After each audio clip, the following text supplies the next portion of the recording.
മർക്കോസ് എഴുതിയ സുവിശേഷം അധ്യായം 11. ജെറുസലേമിലേക്കു രാജകീയ പ്രവേശനം. അവർ ജെറുസലേമിനെ സമീപിക്കുകയായിരുന്നു. ഒലിവ് മലയ്ക്കു സമീപമുള്ള ബേത്ത്ഫഗെ, ബഥാനിയ എന്നീ സ്ഥലങ്ങൾക്കടുത്തെത്തിയപ്പോൾ അവൻ 2 ശിഷ്യന്മാരെ അയച്ചുകൊണ്ട് പറഞ്ഞു, എതിരെ കാണുന്ന ഗ്രാമത്തിലേക്കു ചെല്ലുവിൻ. അതിൽ പ്രവേശിക്കുമ്പോൾ തന്നെ ആരും ഒരിക്കലും കയറിയിട്ടില്ലാത്ത ഒരു കഴുതക്കുട്ടിയെ കെട്ടിയിരിക്കുന്നത് കാണും. അതിനെ അഴിച്ചുകൊണ്ടുവരുവിൻ. നിങ്ങൾ എന്തിനാണ് ഇങ്ങനെ ചെയ്യുന്നതെന്ന് ആരെങ്കിലും ചോദിച്ചാൽ കർത്താവിന് അതിനെക്കൊണ്ട് ആവശ്യമുണ്ട്, ഉടനെ തിരിച്ചയക്കുന്നതാണ് എന്ന് പറയുക. അവർ പോയി തെരുവിൽ ഒരു പടിവാതിൽക്കൽ ഒരു കഴുതക്കുട്ടിയെ കെട്ടിയിരിക്കുന്നതു കണ്ടു. അവർ അതിനെ അഴിക്കുമ്പോൾ അവിടെ നിന്നിരുന്നവർ അവരോട് ചോദിച്ചു, നിങ്ങൾ എന്തിനാണ് കഴുതക്കുട്ടിയെ അഴിക്കുന്നത്? യേശു പറഞ്ഞതുപോലെ ശിഷ്യന്മാർ മറുപടി പറഞ്ഞു. അതിനെ കൊണ്ടുപോകാൻ അവർ അനുവദിച്ചു. അവർ കഴുതക്കുട്ടിയെ യേശുവിൻ്റെ അടുത്തു കൊണ്ടുവന്ന് അതിൻ്റെ പുറത്ത് തങ്ങളുടെ വസ്ത്രങ്ങൾ വിരിച്ചു. അവൻ കയറിയിരുന്നു. വളരെ പേർ തെരുവീഥിയിൽ തങ്ങളുടെ വസ്ത്രങ്ങൾ വിരിച്ചു. മറ്റുള്ളവർ വയലിൽ നിന്ന് പച്ചിലക്കൊമ്പുകൾ മുറിച്ചു നിരത്തി. അവൻ്റെ മുൻപിലും പിൻപിലും നടന്നിരുന്നവർ വിളിച്ചു പറഞ്ഞു, ഹോസാന, കർത്താവിൻ്റെ നാമത്തിൽ വരുന്നവൻ അനുഗ്രഹീതൻ. നമ്മുടെ പിതാവായ ദാവീദിൻ്റെ സമാഗതമാകുന്ന രാജ്യം അനുഗ്രഹീതം. ഉന്നതങ്ങളിൽ ഹോസാന. അവൻ ജെറുസലേമിൽ പ്രവേശിച്ച് ദേവാലയത്തിനുള്ളിലേക്കു പോയി. ചുറ്റും നോക്കി എല്ലാം കണ്ട ശേഷം നേരം വൈകിയിരുന്നതിനാൽ 12 പേരോടും കൂടെ ബഥാനിയായിലേക്കു പോയി. അത്തിവൃക്ഷത്തെ ശപിക്കുന്നു. അടുത്ത ദിവസം അവർ ബഥാനിയായിൽ നിന്ന് വരുമ്പോൾ അവനു വിശക്കുന്നുണ്ടായിരുന്നു. അകലെ തളിരിട്ടു നിൽക്കുന്ന ഒരു അത്തിമരം കണ്ട് അതിൽ എന്തെങ്കിലും ഉണ്ടാകാം എന്നു വിചാരിച്ച് അടുത്തു ചെന്നു. എന്നാൽ ഇലകളല്ലാതെ മറ്റൊന്നും കണ്ടില്ല. അത് അത്തിപ്പഴങ്ങളുടെ കാലമല്ലായിരുന്നു. അവൻ പറഞ്ഞു, ആരും ഇനിയൊരിക്കലും നിന്നിൽ നിന്നു പഴം തിന്നാതിരിക്കട്ടെ. അവൻ്റെ ശിഷ്യന്മാർ ഇതു കേട്ടു. ദേവാലയ ശുദ്ധീകരണം. അവർ ജെറുസലേമിലെത്തി.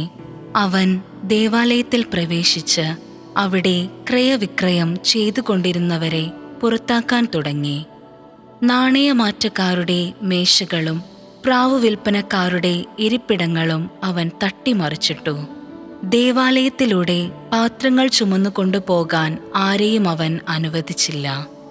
അവൻ അവരെ പഠിപ്പിച്ചു, എൻ്റെ ഭവനം എല്ലാ ജനതകൾക്കുമുള്ള പ്രാർത്ഥനാലയം എന്നു വിളിക്കപ്പെടും എന്നെഴുതപ്പെട്ടിട്ടില്ലേ? നിങ്ങളതിനെ കവർച്ചക്കാരുടെ ഗുഹയാക്കി തീർത്തിരിക്കുന്നു. ഇതു കേട്ടപ്പോൾ പ്രധാന പുരോഹിതന്മാരും നിയമജ്ഞരും അവനെ നശിപ്പിക്കാൻ മാർഗമന്വേഷിച്ചു. കാരണം അവനെ അവർ ഭയപ്പെട്ടു. ജനങ്ങളെല്ലാം അവൻ്റെ പ്രബോധനങ്ങളെക്കുറിച്ചു വിസ്മയിച്ചിരുന്നു. വൈകുന്നേരമായപ്പോൾ അവർ നഗരത്തിനു വെളിയിലേക്കു പോയി. വിശ്വാസത്തിൻ്റെ ശക്തി. അവർ രാവിലെ അത്തിമരത്തിൻ്റെ സമീപത്തുകൂടെ കടന്നു പോകുമ്പോൾ അതു സമൂലം ഉണങ്ങിപ്പോയിരിക്കുന്നതു കണ്ടു. അപ്പോൾ പത്രോസ് അവനെ അനുസ്മരിപ്പിച്ചു, ഗുരു, നോക്കൂ, നീ ശപിച്ച അത്തിമരം ഉണങ്ങിപ്പോയിരിക്കുന്നു. യേശു പ്രതിവചിച്ചു, ദൈവത്തിൽ വിശ്വസിക്കുക. സത്യമായി ഞാൻ നിങ്ങളോട് പറയുന്നു, ആരെങ്കിലും ഈ മലയോട് ഇവിടെ നിന്നും മാറി കടലിൽ ചെന്നു വീഴുക എന്ന് പറയുകയും ഹൃദയത്തിൽ ശങ്കിക്കാതെ താൻ പറയുന്നത് സംഭവിക്കുമെന്ന് വിശ്വസിക്കുകയും ചെയ്താൽ അവന് അതു സാധിച്ചു കിട്ടും. അതിനാൽ ഞാൻ പറയുന്നു, പ്രാർത്ഥിക്കുകയും യാചിക്കുകയും ചെയ്യുന്ന എന്തും ലഭിക്കുമെന്ന് വിശ്വസിക്കുവിൻ, നിങ്ങൾക്കു ലഭിക്കുക തന്നെ ചെയ്യും. നിങ്ങൾ പ്രാർത്ഥിക്കുമ്പോൾ നിങ്ങൾക്ക് ആരോടെങ്കിലും എന്തെങ്കിലും വിരോധമുണ്ടെങ്കിൽ അത് ക്ഷമിക്കുവിൻ.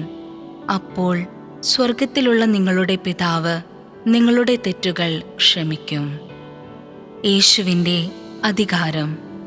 അവർ വീണ്ടും ജെറുസലേമിൽ വന്നു. അവൻ ദേവാലയത്തിലൂടെ നടക്കുമ്പോൾ പ്രധാന പുരോഹിതന്മാരും നിയമജ്ഞരും ജനപ്രമാണികളും അവൻ്റെ അടുത്തെത്തി. അവർ അവനോട് ചോദിച്ചു, എന്തധികാരത്താലാണ് നീ ഇവയൊക്കെ ചെയ്യുന്നത്? ഇവ പ്രവർത്തിക്കുന്നതിന് ആരാണ് നിനക്ക് അധികാരം നൽകിയത്? യേശു പറഞ്ഞു, ഞാൻ നിങ്ങളോട് ഒരു കാര്യം ചോദിക്കാം, എന്നോട് ഉത്തരം പറയുവിൻ. എന്തധികാരത്താലാണ് ഞാൻ ഇവ ചെയ്യുന്നതെന്ന് അപ്പോൾ പറയാം. യോഹന്നാന്റെ ജ്ഞാനസ്നാനം സ്വർഗത്തിൽ നിന്നോ മനുഷ്യരിൽ നിന്നോ? ഉത്തരം പറയുവിൻ. അവർ പരസ്പരം ആലോചിച്ചു. സ്വർഗത്തിൽ നിന്ന് എന്നു പറഞ്ഞാൽ പിന്നെ എന്തുകൊണ്ട് നിങ്ങൾ അവനെ വിശ്വസിച്ചില്ല എന്നവൻ ചോദിക്കും. മനുഷ്യരിൽ നിന്ന് എന്നു പറയാൻ അവർക്കു ജനങ്ങളെ ഭയമായിരുന്നു. കാരണം യോഹന്നാൻ യഥാർത്ഥത്തിൽ ഒരു പ്രവാചകനാണെന്ന് എല്ലാവരും കരുതിയിരുന്നു. അതിനാൽ അവർ യേശുവിനോട് പറഞ്ഞു, ഞങ്ങൾക്ക് അറിഞ്ഞുകൂടാ. അപ്പോൾ യേശു പറഞ്ഞു, എന്തധികാരത്താലാണ് ഞാൻ ഇവ ചെയ്യുന്നതെന്ന് ഞാനും നിങ്ങളോട് പറയുന്നില്ല.